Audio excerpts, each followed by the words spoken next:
Additional aids and services are available to individuals with disabilities.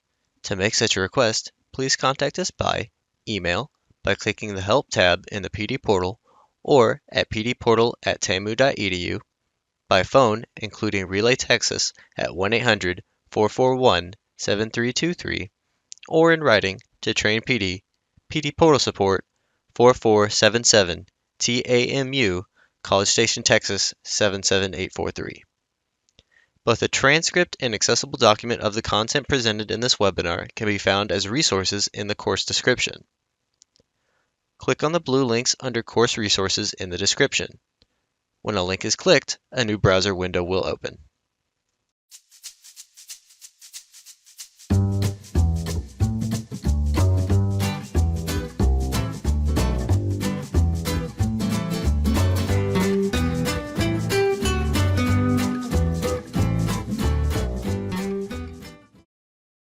So I want to welcome Miss Sasha Lovano at this time.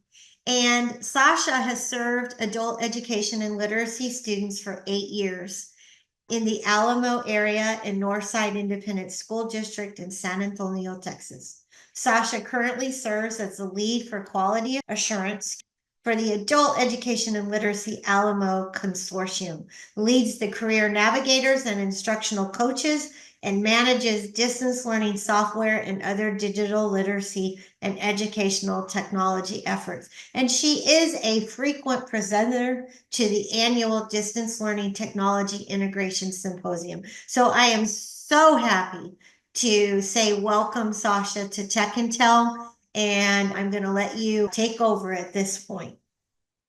Oh, thank you so much, Anne-Marie. I'm really excited to show you guys Goose Chase today, and I have a true passion for educational technology. If you've ever worked with me, you know that that's true. We're going to get right into Goose Chase. Just so you know, I'm going to go between the presentation and actual Goose Chase, and we are going to build a game together as part of the training today. Those of you who happen to be part of our consortium, the ACE Alliance, just so you know, we already purchased this, so you have it, and we can definitely get you access once you complete the training today. Goose Chase is a scavenger hunt. It's an online platform that allows you to create interactive experiences. They can happen in the classroom, they can happen out of the classroom. You can create your own experiences. You can make your own missions, choose from their library of already built missions, and we're going to go through some of those. And let me tell you, Goose Chase is a very creative way to build communication and teams. So if you're having a hard time in your classroom building those relationships, students to student, this is a great way to do it because they don't have to interact with each other. They're interacting outside in their own comfortable homes or environments, and then they just submit the mission. Then you can come back as a teacher and watch it together, and I'll show you what that looks like. You can look at pictures and videos of how these things work, and it really does bring a sense of community.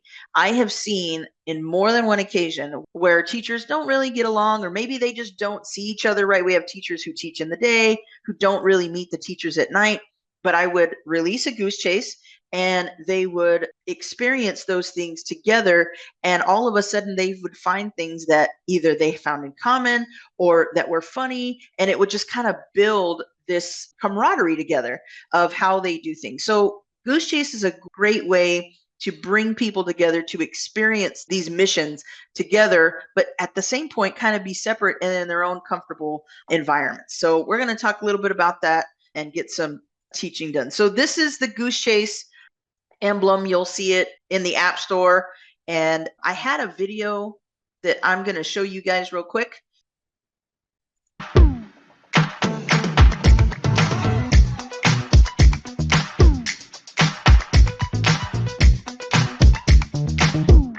Get it, Richard?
And let me just tell you, Goose Chase honks for everything. So that was just a great way to introduce Goose Chase. Let me just kind of tell you that as far as Goose Chase, it does have two versions. It has a free version, which still allows you to build a lot. You can have up to 3 teams in team mode, which the teams can be relatively big. And then you can have 3 participants in solo mode in the free version. If you happen to buy the paid version, there are multiple paid versions. It just allows you to build bigger teams and more participants in the solo mode. However, in whichever one you decide to go with, you have unlimited missions, meaning you could build this with 150 missions if you wanted, or 2, whatever you'd like to do. You have access to the 250 pre-built experiences that are already in there that you can just choose from. You still get the activity feed, which is great because it does incorporate chat. And let me just kind of tell you that the system is upgrading. It's in the process. So some of these things may actually look better in the next month or 2, including the activity feed.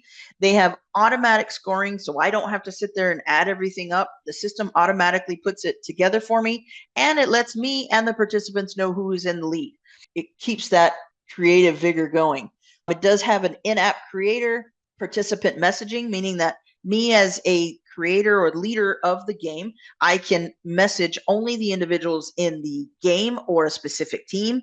I can let them know, remind them of time periods, that kind of thing. You can actually download the submissions, which, let me tell you, if you have a class where it continues for a long period of time, maybe a semester or a year, this is great to keep track of those submissions, download them, and then at the end of the year, do a recap and watch the videos, look at the pictures. It's really fun to do.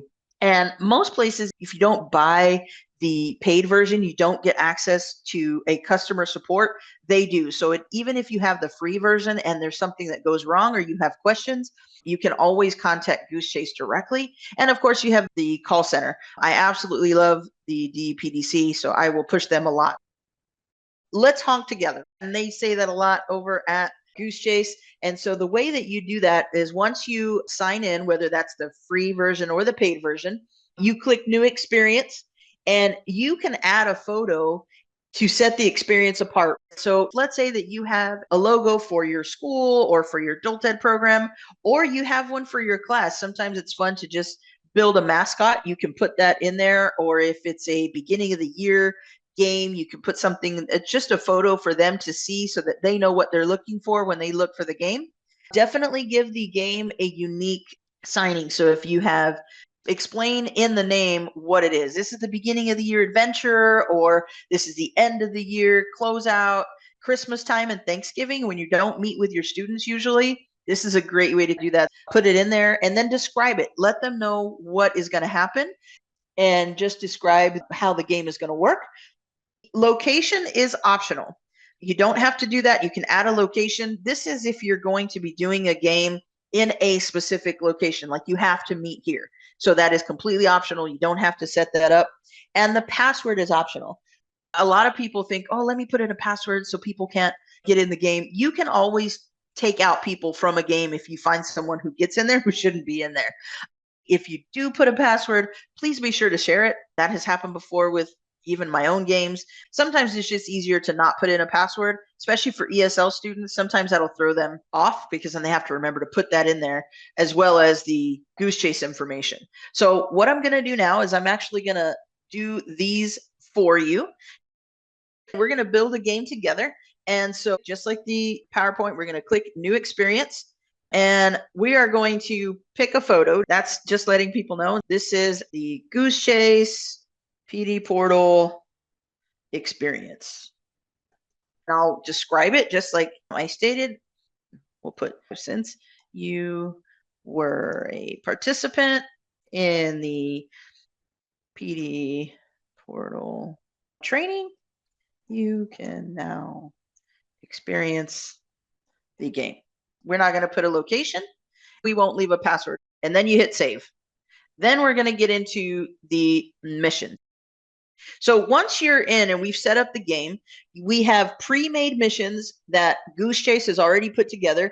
If you've never done a goose chase before, that is a great place to start. It'll give you some good ideas on what options you have, how to do that. Even sometimes thinking outside the box, that's a great way to do that. Now, if you like a mission, but let's say that you want to tweak it in your own way, you can definitely do that.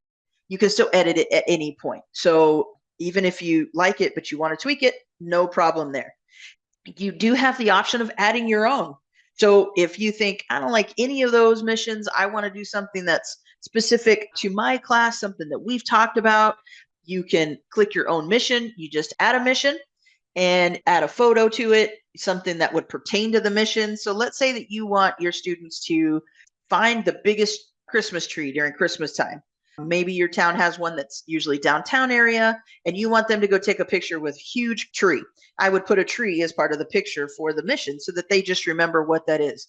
You can choose the type of mission that they participate in. It would be a photo, a video they can even take, and they can actually directly upload it to the game. And they have the option of pulling it from a library. So let's say that they already have a picture of themselves last year at the tree.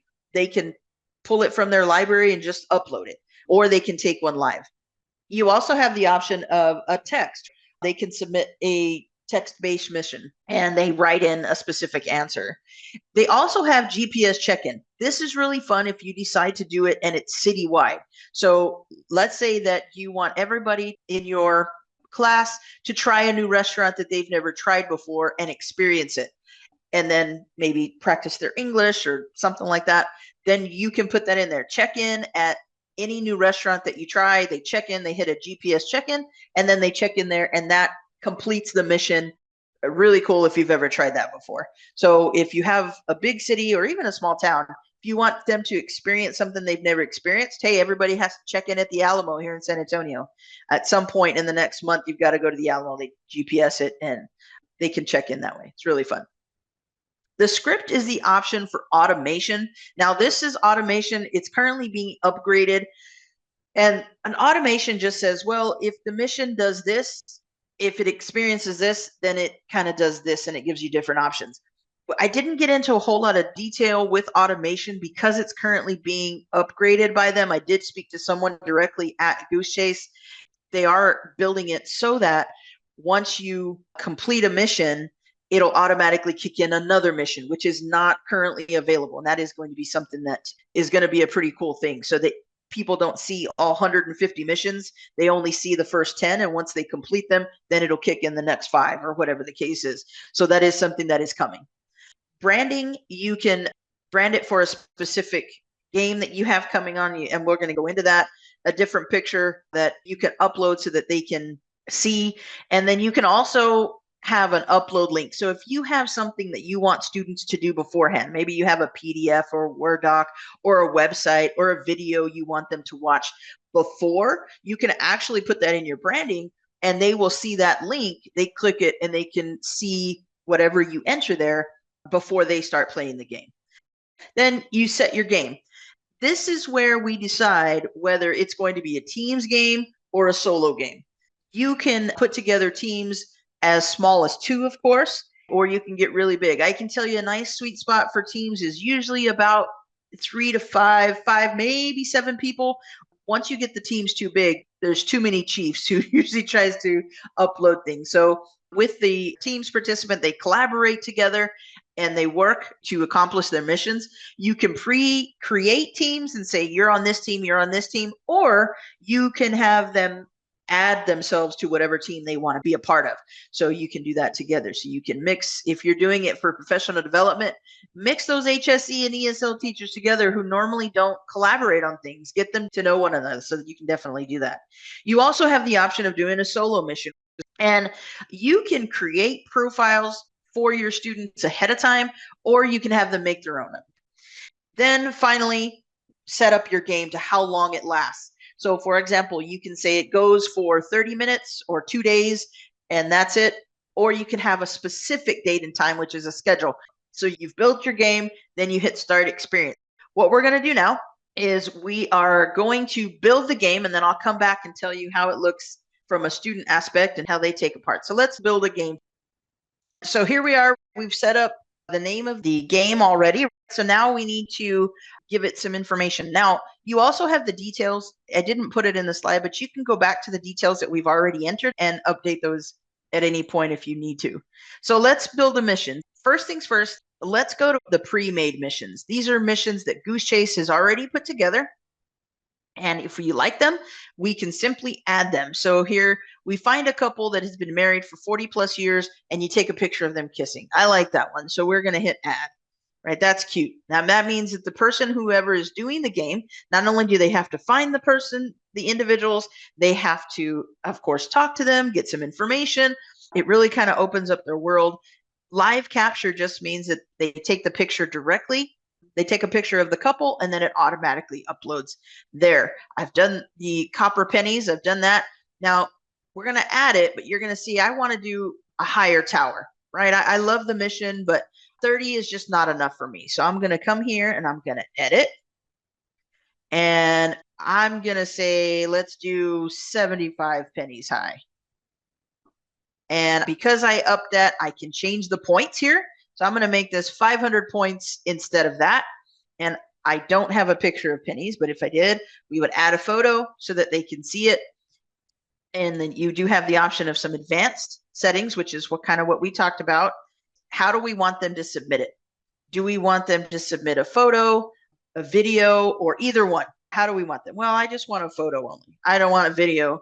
And here we give them the option of both a live capture, meaning they build the tower, they take a picture and they submit it, or if they have a picture from before. Do you want to take a look at that? If you've done Goose Chases in the past, maybe take away the library, right? Because maybe they did the penny one already and you don't want them to send in the same picture over and over. You want them to do a live capture. You can definitely take that and make it so that it's live capture only. And then the automation, again, that's just to change the status based on something that happens. And again, gets kind of complicated at that point, and because they're uploading it, we're not going to do that. So we save the change. Now it's changed for me. So it was an existing mission and we just changed it. So now it's ours. You can completely edit any of their pre-made missions. So we're going to come through. Let's pick two more. This is a good example, right? Taking a photo of all the team members riding bicycles simultaneously. That might not be okay if you have a class who they're a virtual class. They may be never going to be together. So make sure that you're reading through exactly what's happening. Maybe they locate a historical monument. Awesome. I like that one. And I think we're just going to leave it just like that. We're going to add it. Just to find a newspaper on its own, I think would be a mission. So we're going to do that one. And okay, so let me kind of tell you about bonus points now that it's talking about bonus points. As the leader of the game itself, you have the option of changing the scores. So as the missions come in, and you'll see the leader has the option to say, if you dress up or if you make things extra, I'm going to give them extra points. So just because the leader or whoever is playing the game starts building up points doesn't necessarily mean that they're going to win. As the leader of the game, you can come in there and say, yeah, they may have finished third, but their presentation was amazing. I'm giving them an extra 50 points or 100 points. And then they'll see those extra points come in. Those are always fun if you're really trying to make things competitive, is to get them to think outside the box and get really creative with the way that they present in these missions and those kind of things. So we have put in here several that were already there. Now let's build a mission from scratch. So we're going to click this little arrow and we are going to call it Dancing Salsa. Okay. And I'm going to put it for 500 points. And these points, you can change those. So we're going to say that I want the participants find a partner to dance salsa. So participants find a partner to dance salsa, and I will give extra points for live music and costumes. We want to make sure that this is a video because I want to see the whole thing, include the music and everything. And I want it live because I don't want them to pull from a previous video. Maybe they'd go salsa dancing every Friday. And we hit save. We have several in here that we have put together, and then I have one that I have built myself. So you can choose and think just completely out of the box, or make it fun and exciting and go from there. We're going to keep going here. We come through. This is the missions that are available to start. So the script basically automates. This is the order that they're going to see them in. This is not necessarily the order that they have to play them in. They can play in any order that they like. Here's your branding that we talked about. We can put up a splash screen. So this is something that they would see the moment that they start playing. We won't do that right now. If you had a terms and condition, you could add that here. Say, hey, we're not responsible if you pull a leg in there. So can you give us an idea how to use this game in math? Absolutely. Math is actually, you can use it to find space. So if you want to say, hey, look, I want you to go and find something that is exactly 17.5 inches long, try to maybe do measurements. That's a great way to put it. Or if you find a construction site, you can put together with those real life situations with that. I know that we have used it in math games before. Oh, watching them solve a problem. We did that one time where we gave the problem, like a really extensive algebraic problem, and they were a team of two and they had to write out the answers and explain how they got the answer. This can be used in pretty much anything.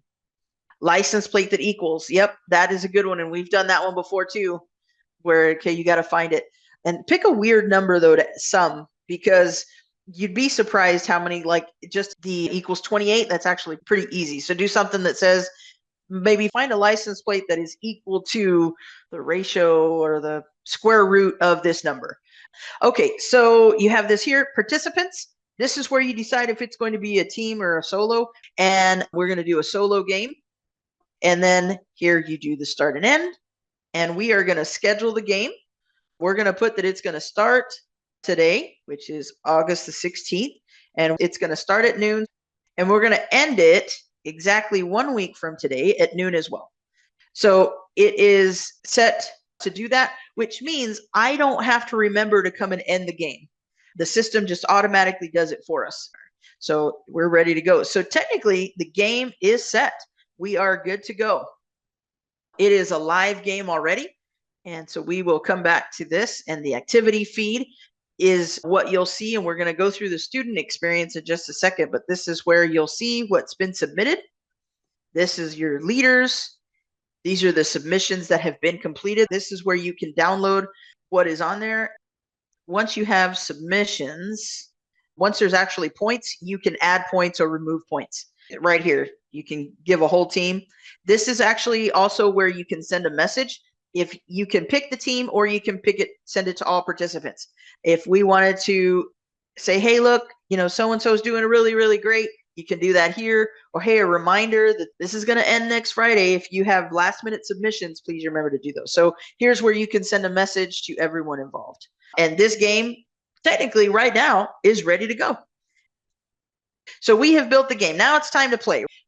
The teams part does take a little bit of work. So we have done this for ESL, low ESL. So I need you guys to understand that even though it looks complicated, our lower ESL students can still do this, and they've done it in teams. Usually if we do that with teams, we do larger teams depending on their level, or we mix them with more experienced individuals. So as far as the teams are concerned, because the team leader must download the app itself, then they log in. It'll ask them if you're new to Goose Chase, they sign up, but they don't have to sign up for an account. They can play as a guest. That is perfectly okay.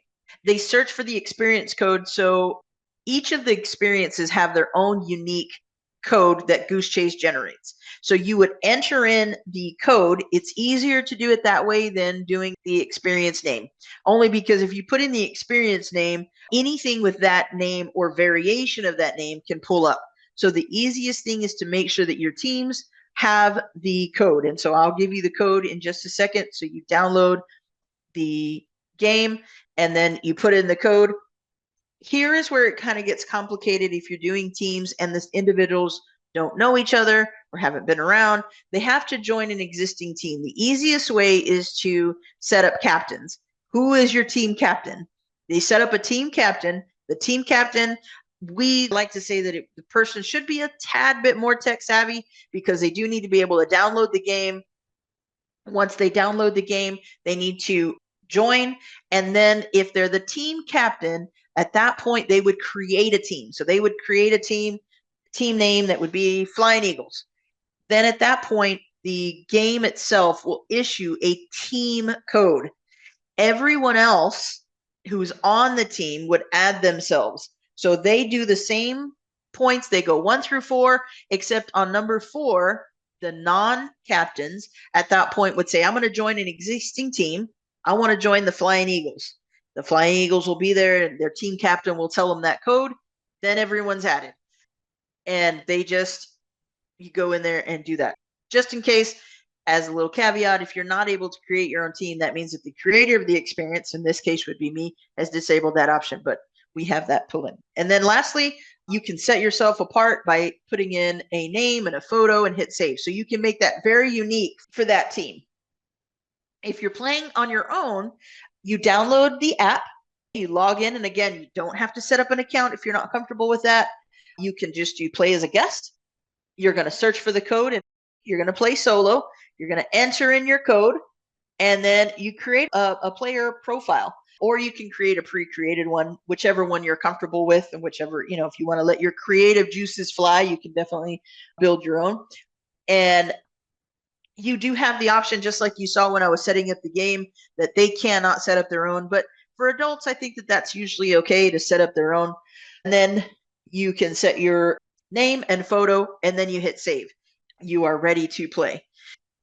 Are submissions available to everyone or just the instructor? Good question. They can see what they have submitted. As far as everyone else, only the instructor can see it until they publish it. You do have the option right here in the activity feed. You can show the rest of the class what it is, but you as the creator, the instructor, can only see it in the activity feed initially. Because if you find something that is, completely inappropriate, you can take it down before everyone sees it. And then, of course, give points as time goes on. So the activity feed, you can see what's being uploaded. The leaderboard, just like I showed you, you have your points, and you can adjust the points up or down as you see fit. So let's say that you have somebody who submits a video, and they submit it for something that is completely off topic. You can definitely say, hey, that's not right. Or maybe back to math. They do a math and the answer's wrong. You definitely want to take away points. You're like, that was great, but however, it was not the right thing. You can definitely do that. And you can see what has been submitted by specific mission. So the way that Goose Chase does it is you can see the submissions as an activity feed. You can go based on a specific mission and say, I only want to see the ones for the penny. You can see it that way. It kind of allows you to group things together based on what you want to see. And then the game is ready to go. I have some ideas that we've kind of put together for how to use Goose Chase in different applications. First things first is math, right? You design interactive math quests where students solve math puzzles or problems in various locations. They can submit their solutions in videos and photos, making learning math engaging and hands-on. You can solve the problem, so have students record their team solving a math problem and get really extensive with these. I think those are really fun when you give them really hard math problems to kind of put together. Measuring something in school and then having a video explaining how they got to that solution. That's an awesome way to do that. You have ESL school tours, or sending them on a mission to different parts of the classroom, different parts of the school, pronouncing different things. They can actually submit a video of them speaking and reading off of a menu. That's really fun for them to get them out into a city. If you have a huge campus and maybe they need to know where a closer parking lot is, or get them out into your campus, let them see different things. That's a great way to do it. Challenge students to practice dialogue, speaking to one another, pretending that you're at a grocery store or at a doctor's office or at a restaurant. How would you ask for help? Just a simple question. How do you ask for directions? Take missions home, ask students to show and talk about something in their cultures. Do y'all remember playing show and tell when you were a kid? You can do that now online. They pick something that's very special to them, maybe a wedding photo, and explain about that picture or artifact from their country. And then language arts. chunk writing assignments. Have individuals practice their writing for their GED and then have them read aloud. We all know that sometimes when you write, it doesn't sound the same as when you read it. So have them read it aloud, maybe the first paragraph, then the second paragraph, and then finally the conclusion, to put a story together so that you have the option of giving extra points. Maybe they dress up or they do it like a play to just break up that writing process.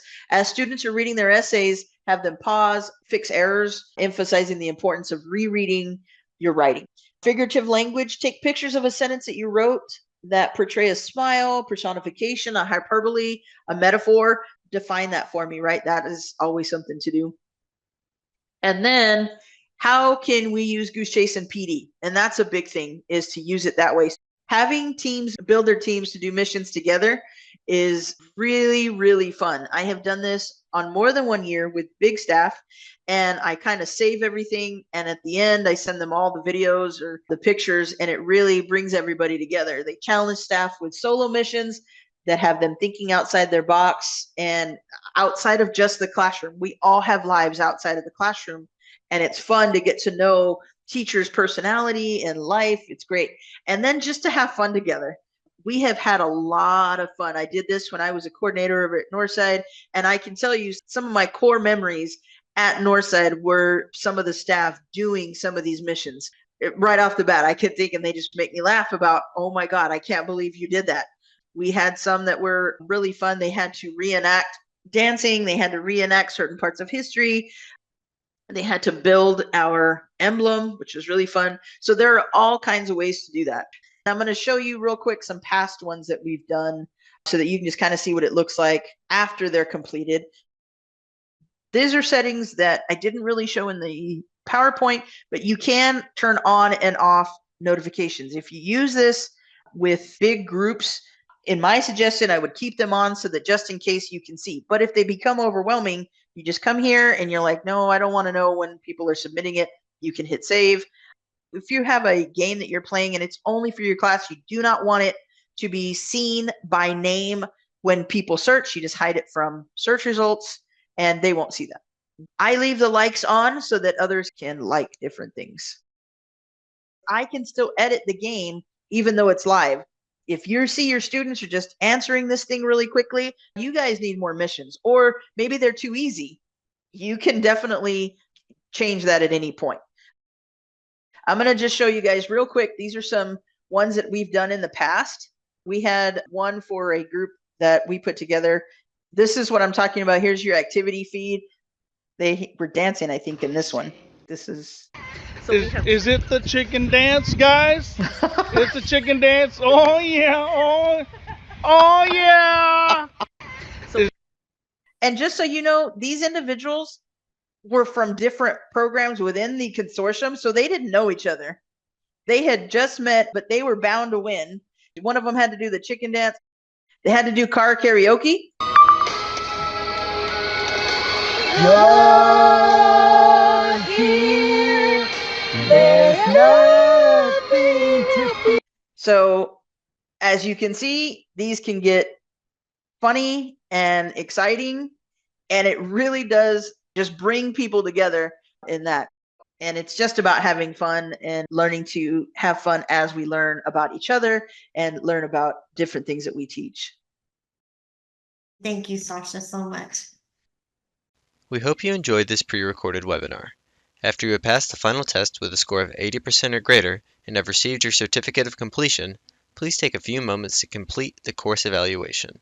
Participant feedback helps Train PD at TCAL continue to provide high-quality professional development. To leave a course feedback, please go to the completed portion of your transcript.